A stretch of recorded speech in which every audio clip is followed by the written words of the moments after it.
be said of any day. I was going to say, it can get kind of heavy on a Sunday, Martin Luther King Sunday.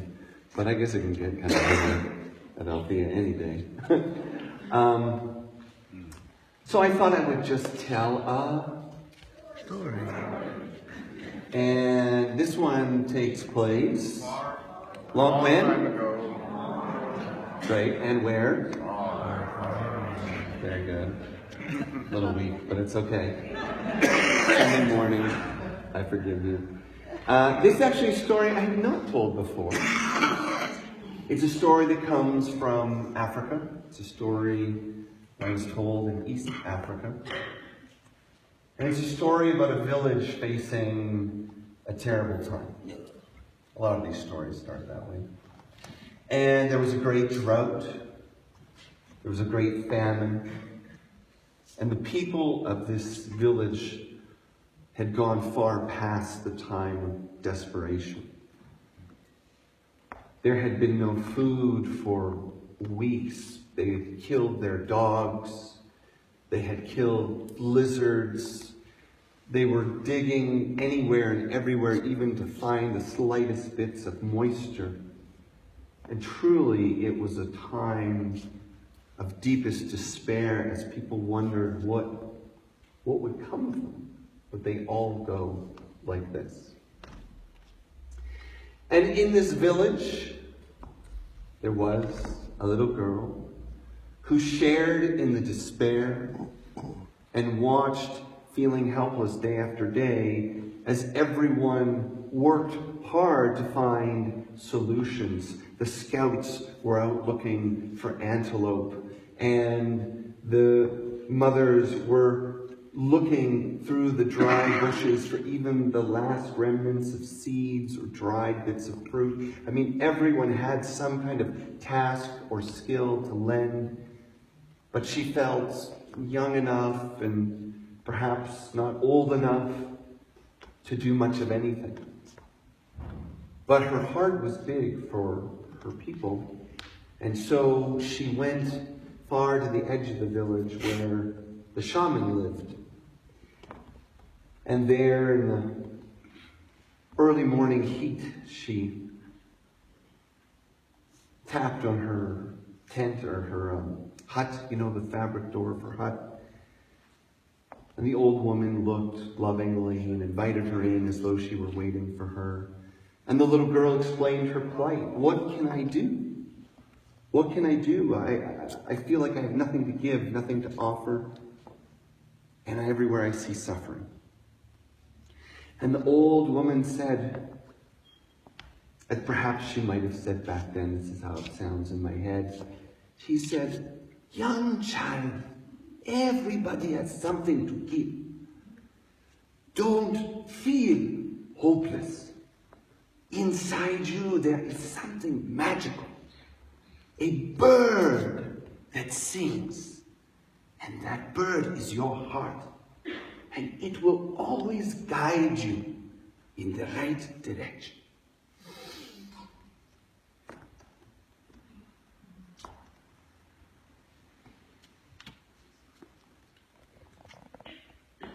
So the little girl was surprised, shocked. My heart? A bird? Is it possible? Yes, yes. Go and offer what you have. It's enough. So the little girl ran back to the village where the elders were gathered under the dry old tree that stood high in the center. And she said, "Let me help. Let me help. I'm ready. I've been waiting. I've been afraid, but I can do something. Put me to work." And some of them chuckled and some of them smiled kindly. And the village chief said, all right. Calm down, girl. We will send you. Each day you can check the traps we have set for the birds. And you can go 3 times a day at least. And if you find something, anything, you bring it back to us. Every morsel of food matters. And she was so excited to have this job. And of course, she ran off immediately far from the village to see where they kept the nets for the birds. And there was nothing there. And she returned later at noon, and there was nothing there. And again at the end of the day, and there was nothing there. And the next day she went 5 times, again and again and again, and there was nothing. Nothing. And she laid awake at night wondering, what was this gift that she had? How was this going to help anything? And she laid there listening in the night, hoping she might hear her heart like a bird singing, but there was nothing. The next morning, when she ran to check the traps, the nets, she saw something astonishing. The tutti bird, in migration, also facing drought, came through in a flock, and there must have been more than 100 caught in that net, enough to feed the whole village that day, perhaps a little more. And she was shocked. The birds came to help. It's happening. And as she turned to go back to the village, she heard the most beautiful song. And she stopped. She turned around. And like a symphony, the tutti birds began singing in chorus and in harmony and counter. And she sat down cross-legged and she listened to this beauty.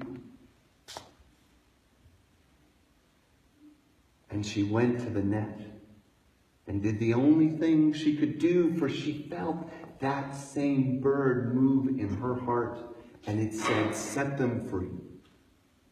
Set these starving birds free so that they too will have a life. And so she did. She lifted up the net and out they rushed, flying this way and that in a circle around her, singing her praises, and then gone into the blue sky. And she ran back to the village to tell them of this magical thing that had happened. And do you know what happened? They were outraged.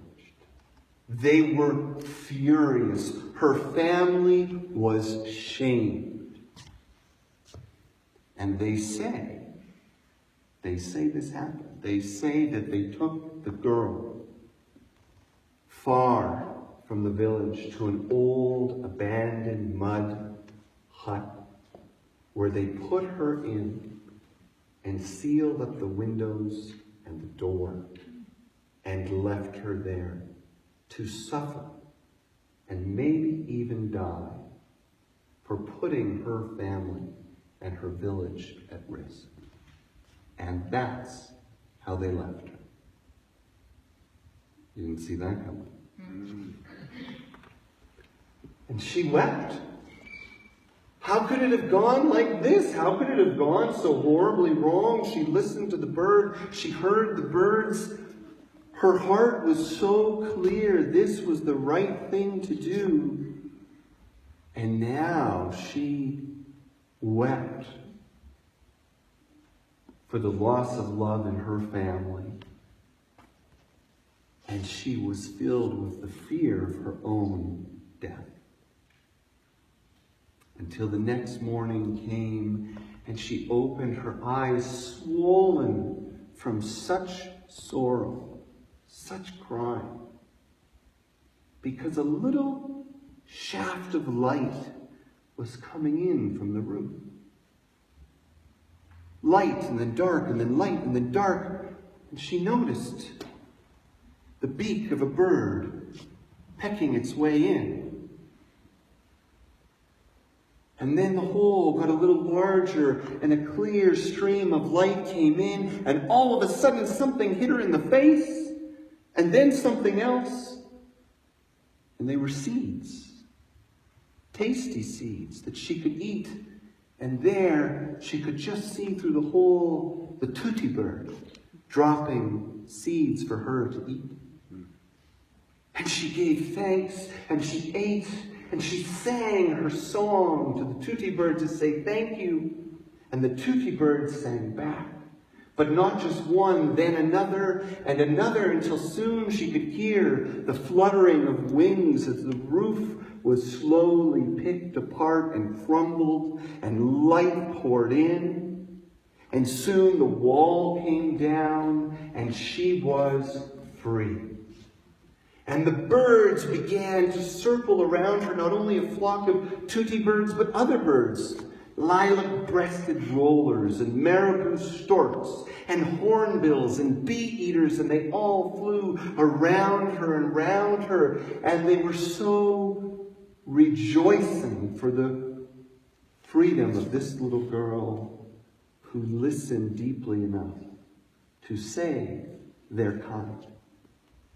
And they showered her with gifts, seeds, nuts, fruits, and the flocks of birds were so big and so generous. Soon there was a mound of food all around her. And of course, eventually someone heard this cacophony, this symphony of sound, maybe saw the cloud of color in the sky, and soon the villagers came running and found there was enough food for all of them. There was enough food for the day, for the week. There was enough food to get them to the rainy season, so that whether they found another morsel or not, the birds had looked after them. And of course, as these stories often go, they say that from that time on, this little girl was given a place with the wise elders, the council of leaders, even though she was just a child. And that's the story.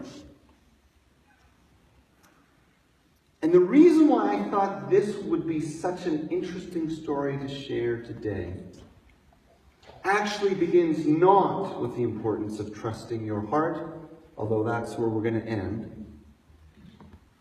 But it has to do with how shocking it is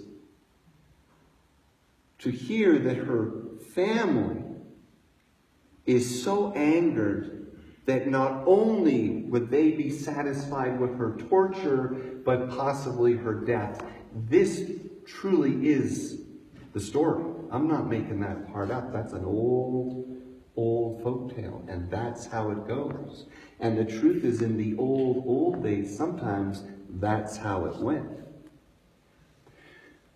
Well, why would that be the story for today when we're talking about hope and freedom and change?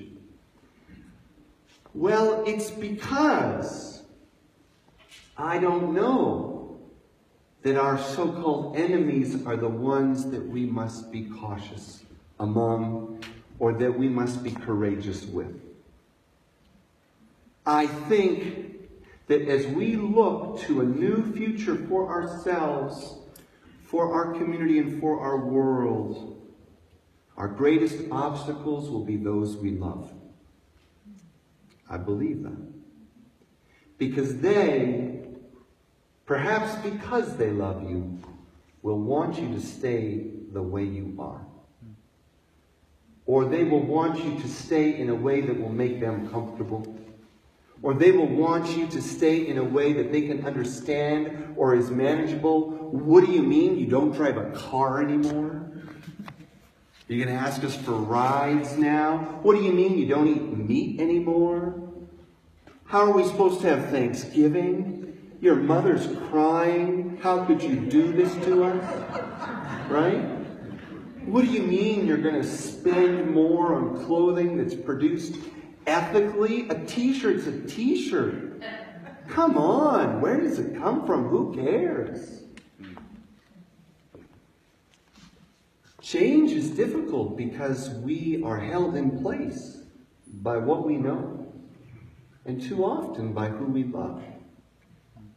And courage, yes, Courage comes, like the girl shows us, from listening deeper than what we've been told, listening deeper than what we see, and listening to something inexplicable that sings inside us. It's deeper than the emotional heart. It is like the heart of life itself that lives in us, that sings in us, and it knows what to do next. There is never really a doubt about what to do next. The real conversation is why not? Why not now? Why these excuses still? Why these stories? Why this habit? And I'll tell you truthfully, as a person who's done a fair bit of counseling and coaching over the years, what should I do next is rarely the real question. It's the question people hide behind. I don't know who I really am. I don't know what I should really do. What is my purpose? What's next? But if you listen from your heart, from the heart of your heart, what you will know and what you will tell them is, I think you already know what to do, honey. Let's talk about why you're not doing it yet. Let's talk about what a first step looks like. And Martin Luther King, who, if anyone on this planet ever showed the truth of making a difference and what it means to be immortal through your love, he did. He did. He reminds us of this greater purpose. As the great Reverend Michael shared with us, there are these layers and levels to love, but there is a greater way. We talked about it last week as sort of the divine parent. Today we might call it agape. But it's loving not for what we get, not because it's all going to work out, not because we'll get praise or attention or even have a legacy. It's loving because it is the right and only thing to do. It is the love of the universe moving through us and wanting to connect with that same in each and every other one. And to me, that is purpose enough. That is purpose enough for every human being on this planet. And the trappings and the trimmings, what does it look like? Well, sure, that'll be different depending on who you are and where you're from, what you do, what you can't do. But the basic purpose remains the same: to love and serve life. And so we conclude. And Gonzalo and I had prepared a little meditation for you. A meditation that I was hoping to invite you to consider with eyes open, with heart open, and with a laptop open. But I don't know if it's going to work. It didn't work before. So Gonzalo would like to try. And so we're going to try. And if it stops, well, that's life. It's going to stop. He won't stop. So take this moment now, and if you like, you might even start with eyes closed. Take a breath and ask yourself, what is the aspect of life that you are going to love more fully? Who is the villager that you have to face and say, it's true, I set the birds free.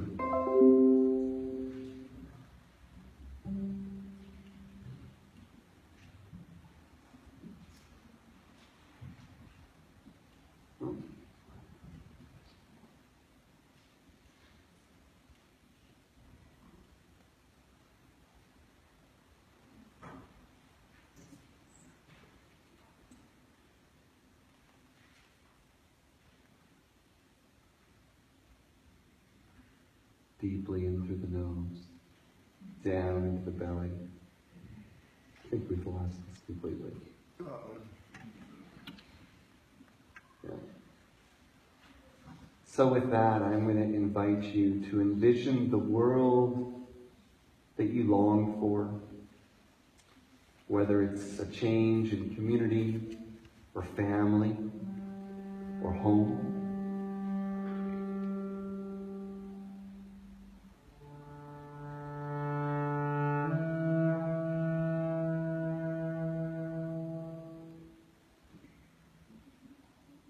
What will you do differently as you set forth from today?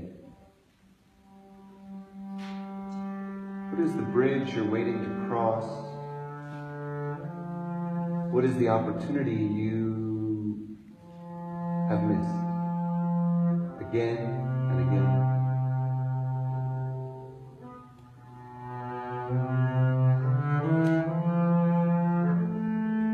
And how will that be different?